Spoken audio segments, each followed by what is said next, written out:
Alright, for today's lesson, you're going to look at the properties of rectangles. So first we're going to complete the sentences using the word box to think about some properties of rectangles, and then we're going to apply them to some given problems. So it says, complete the sentence using the word box. A rectangle shares all the same properties as a parallelogram. Remember when we did the family tree activity, at the top of the family tree was quadrilaterals, and then quadrilaterals split up into trapezoid and parallelogram,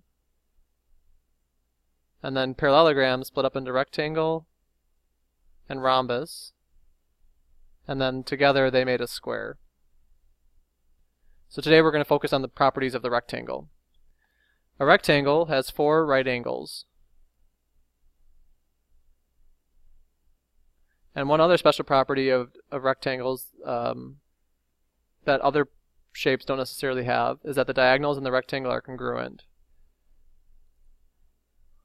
So the way the family tree works is that the rectangle takes on the properties of a quadrilateral. It has 4 sides. It also takes on the properties of a parallelogram in that the opposite sides are congruent and the opposite sides are parallel, and that the diagonals bisect each other. And then here the rectangle adds that it has 4 right angles and that the diagonals in the rectangle are congruent. And remember, diagonals are when you go across the shape from one vertex to another or one corner to another. So let's complete the statement using rectangle EFGH. Here it says if EF equals 12, so I'm going to label that. EF is 12. What's HG going to be? Well, they have the same property as a parallelogram, so that means that the opposite sides are congruent. So HG is also 12. If EH is 20, what's FG? Well, same idea, opposite sides are congruent, so FG has to be 20 as well. And then all of the angles measure 90 degrees. So for a rectangle, each angle is a 90-degree angle.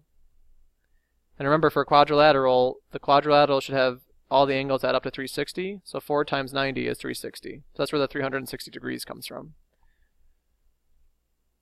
Part 3 says, complete each statement using rectangle ABCD. So first it says draw diagonals AD, so I'm going to draw from A to D, and diagonal BC.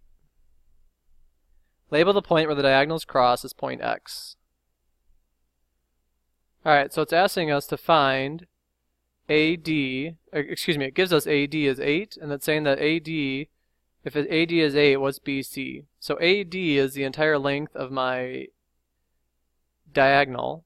So remember, in a rectangle, diagonals are congruent, so if this whole thing is 8, then BC is also 8. For number 11, this is changing the numbers a little bit. It says if AX equals 5, so from A to X is this piece right here. If that's 5, what's XD going to be?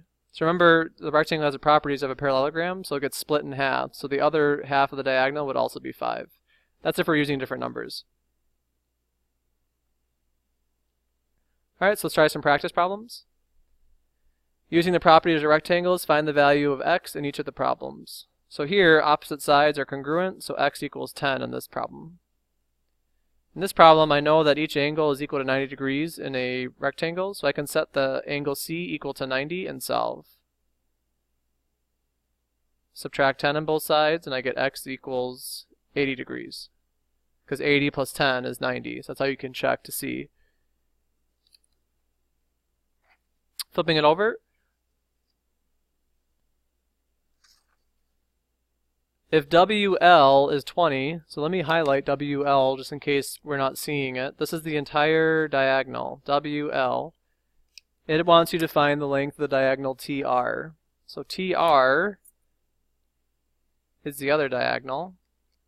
If WL is 20, then TR also has to be 20, because in a rectangle, diagonals are congruent. And for number 15, now we're looking at where the diagonal is being split up. So if WE is 7, then EL is also 7, because the diagonals are bisected if they're a parallelogram, and a rectangle is a parallelogram. Based on that information, I can tell you what the whole length of WL is. WL is 14, because 7 plus 7 is 14. And then TR would also have to be 14 because the diagonals are congruent. Try number 16 on your own, and then do the practice problems with rectangles.